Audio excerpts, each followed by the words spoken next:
भारत ने अपनी पहली बुलेट ट्रेन बनाने की दिशा में एक महत्वपूर्ण कदम उठाया है और अब जापान की बुलेट ट्रेन कंपनियां भारतीय प्रोजेक्ट को हासिल करने के लिए उत्सुक दिखाई दे रही हैं। हाल ही में भारत के रेल मंत्री अश्विनी वैष्णव ने यह घोषणा की कि भारत खुद अपनी बुलेट ट्रेन बनाने के प्रोजेक्ट पर काम करेगा। पहले मुंबई और अहमदाबाद के बीच जो बुलेट ट्रेन चलने वाली थी वह जापान से खरीदी जाने वाली थी, लेकिन जापान ने अचानक इसकी कीमत बढ़ा दी, जिससे यह प्रोजेक्ट भारत के लिए महंगा पड़ने लगा। इस बढ़ी हुई कीमत के कारण भारत ने खुद इस प्रोजेक्ट को संभालने का निर्णय लिया है। जापान की बुलेट ट्रेन कंपनियां जैसे हिताची और कावासाकी अब यह देख रही हैं कि भारत अपनी बुलेट ट्रेन बनाने में तेजी से आगे बढ़ रहा है। इसे देखते हुए ये कंपनियां अब भारत से हाथ जोड़कर काम करने की पेशकश कर रही हैं। लेकिन दोस्तों, आगे बढ़ने से पहले वीडियो को एक लाइक जरूर करें और कमेंट बॉक्स में जय हिंद का प्यार भरा संदेश जरूर टाइप करें। तो दोस्तों, चलिए चलते हैं खबरों की ओर। आइए विस्तार से समझते हैं।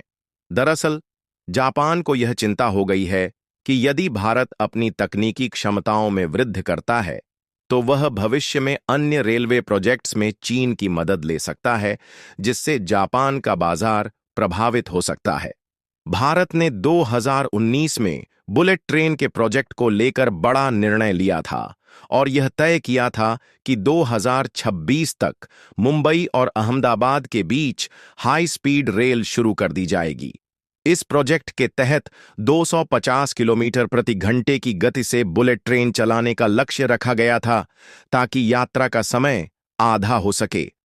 लेकिन इस प्रोजेक्ट पर काम अपेक्षाकृत धीमी गति से चल रहा है और समय सीमा पर देरी हो रही है। वर्तमान में भारत की कंपनियां इस प्रोजेक्ट पर काम कर रही हैं, लेकिन अभी भी जापान की तकनीक का इस्तेमाल हो रहा है।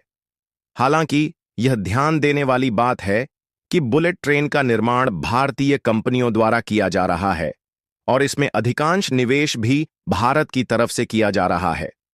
भारतीय रेलवे के साथ मिलकर काम कर रही आईसीएफ कंपनी इस प्रोजेक्ट पर तेजी से काम कर रही है और लगभग 80% काम पूरा हो चुका है। इस प्रोजेक्ट के तहत जो बुलेट ट्रेन मुंबई और अहमदाबाद के बीच चलेगी, उसकी गति 250 किलोमीटर प्रति घंटे की होगी। अब जापानी कंपनियां इस प्रोजेक्ट की बढ़ती लागत से चिंतित हैं, क्योंकि उनका मानना था कि भारत उनकी तकनीकी मदद के बिना यह प्रोजेक्ट पूरा नहीं कर पाएगा। हालांकि अब भारत ने अपनी तकनीकी क्षमताओं को बढ़ाकर जापान को यह संकेत दिया है कि वह बुलेट ट्रेन बनाने में सक्षम है और इसके लिए उसे जापान पर निर्भर नहीं रहना पड़ेगा। इस स्थिति में जापानी कंपनियां अब भारत के साथ बेहतर शर्तों पर काम करने के लिए तैयार हो गई हैं और उन्होंने भारतीय रेलवे को अतिरिक्त सुविधाएं भी प्रदान करने की पेशकश की है। जापान की हिताची और कावासाकी कंपनियां अब भारत को बुलेट ट्रेन के साथ साथ इंटीग्रेटेड कनेक्टिविटी सेवाएं भी प्रदान करने का प्रस्ताव दे रही हैं। इन कंपनियों को यह समझ में आ गया है कि भारत एक विशाल और उभरता हुआ रेलवे बाजार है और अगर उन्हें इस क्षेत्र में अपनी स्थिति बनाए रखनी है तो उन्हें भारतीय प्रोजेक्ट्स में हिस्सेदारी निभानी होगी। आपको बता दें कि मुंबई और अहमदाबाद के बीच हाई स्पीड रेल प्रोजेक्ट की कुल लागत लगभग 1.2 लाख करोड़ रुपए अनुमानित है। यदि इसके खर्चे और देरी में वृद्धि होती है तो यह प्रोजेक्ट और भी अधिक समय ले सकता है। इस समय जापान की कंपनियों और भारतीय रेलवे के बीच लगातार बातचीत जारी है, ताकि यह तय किया जा सके कि जापान की तकनीक कहां लागू होगी और कहां पर इसे भारतीय तकनीकी संशोधनों के साथ मिलाकर काम किया जाएगा। रिपोर्ट के अनुसार यदि इन वार्ताओं का परिणाम सफल होता है तो पहली बुलेट ट्रेन जापान से भारत लाने की प्रक्रिया जल्द शुरू हो सकती है। यह ट्रेन 320 किलोमीटर प्रति घंटे की गति से दौड़ने के लिए तैयार होगी। हालांकि फिलहाल इसे 250 किलोमीटर प्रति घंटे की गति से चलाने का निर्णय लिया गया है, क्योंकि रूट की क्षमता अब भी इतनी ही है। भविष्य में यदि और हाई स्पीड रेल कॉरिडोर बनाए जाते हैं तो इन बुलेट ट्रेनों को 320 किलोमीटर प्रति घंटा हो सकता है घंटे तक चलाया जा सकेगा।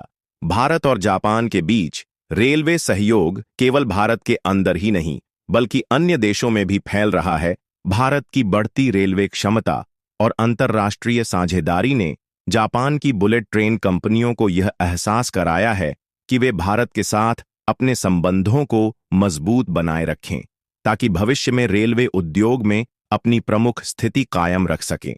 फिलहाल मुंबई और अहमदाबाद के बीच हाई स्पीड रेल प्रोजेक्ट पर चल रही चर्चा से यह स्पष्ट हो रहा है कि जापान और भारत के बीच सहयोग में एक नया मोड़ आ सकता है और आने वाले वर्षों में भारतीय रेलवे के क्षेत्र में महत्वपूर्ण बदलाव देखने को मिल सकते हैं। आप अपनी राय हमें कमेंट के माध्यम से जरूर बताएं। इस वीडियो को एक लाइक करके चैनल को सब्सक्राइब जरूर कर लें, साथ ही बेल आइकॉन को ऑल पर क्लिक कर लें। तो दोस्तों, मिलते हैं अगले वीडियो में।